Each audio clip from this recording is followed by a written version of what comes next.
The Christina Lynne Podcast. Who are you talking to right now? Who is it you think you see? Do you know how much I make a year? You clearly don't know who you're talking to, so let me clue you in. I am the danger. I am the one who knocks.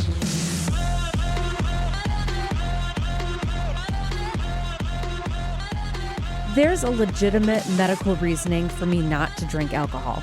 Let me tell the story real quick. When I was in the Bahamas a couple years ago, I consumed fish that contained a toxin in its flesh that cannot be cooked out.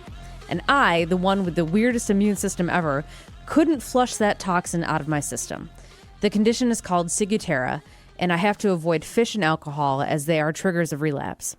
It's a rare condition, there isn't much known about it, and technically, I can consume alcohol or fish as a way to test my sensitivity, but it would be detrimental and frankly uncomfortable for me to be out of commission for days at a time.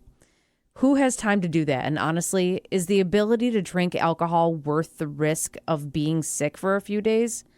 The answer is most definitely not.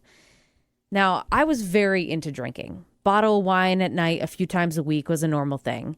I'd choose where I wanted to eat based on the drinks I could get, mainly champagne, or if it's in the morning, brunch, day, mimosas.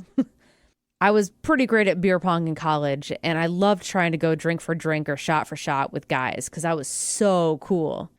But as I was told that I'd have to cut back on my consumption of alcohol, it made me realize how stupid it really was. I would text people things I wouldn't if I was sober.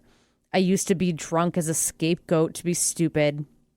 I drank as a stress mechanism and convinced myself it was relief.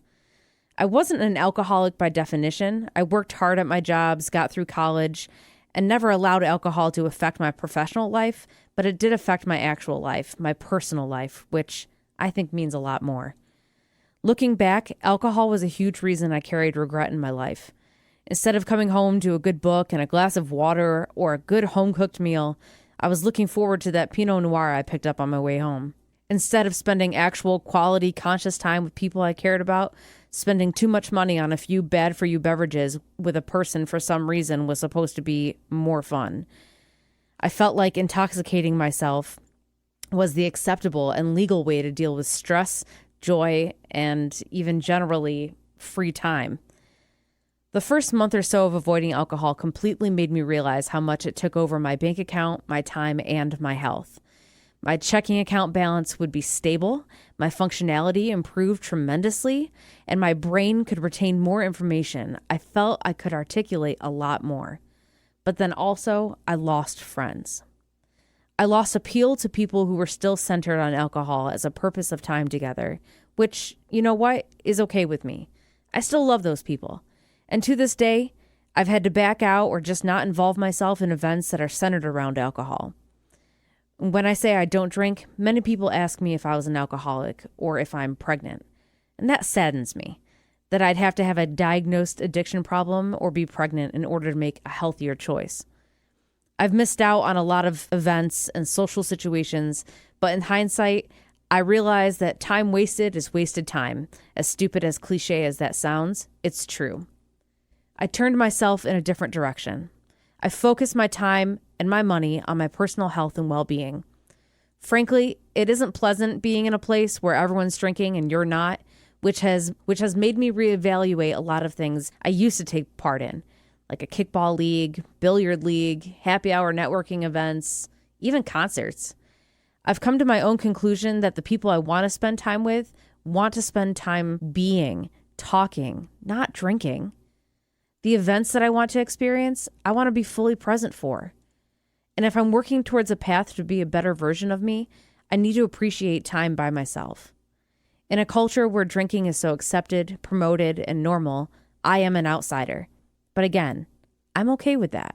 For my upcoming Thirsty Thursdays, I will cover some of my favorite non-alcoholic beverages.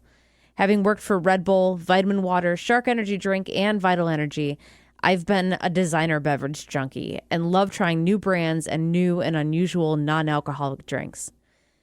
My Thirsty Thursdays will be for those of you who want to break from the status quo and I hope you'll join me. For new content, check out ChristinaLynne.com. So that's XTINALYNNE.com.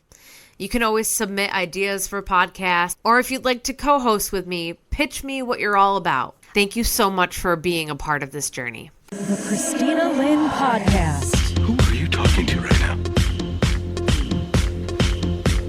Who is it you think you see? Do you know how much I make a year? You clearly don't know who you're talking to, so let me clue you in. I am not in danger, Skylar. I am the danger. I am the one who knocks.